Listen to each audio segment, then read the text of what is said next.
process. There will be public comment. It will be open to the public, as well as this committee will be guided by the statutes to actually create the ballot title and explanatory process.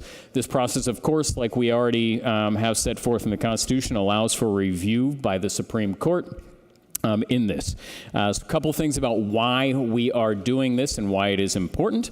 First of all, the voters need to be able to weigh in should this be referred to the ballot. This is probably one of the most important elements of the legislative process, is the voters be able to weigh in, but we need them to weigh in a timely manner so we as a legislative body can react and ensure that all Oregonians continue to get their Oregon health plan.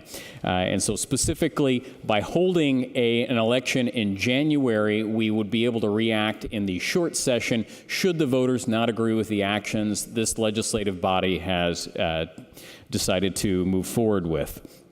If we do not act and we do not hold the legislative session in January, the way that the ballot, the Constitution is set up, if the legislature doesn't act by setting an election, it defaults to the next general election, which will occur in November of 2018, about 2/3 of the way through the biennium. That, of course, would put us behind the ball, which is why we need to make sure that we do this in January so that we can make sure that everybody has the health care that they need.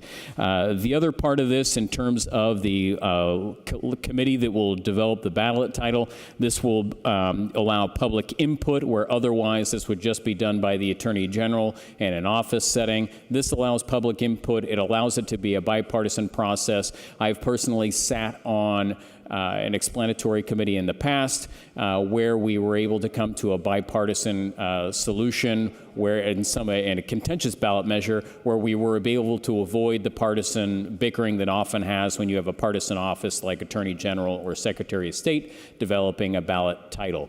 For those reasons, I'm supporting the bill. Thank you, Mr. Speaker.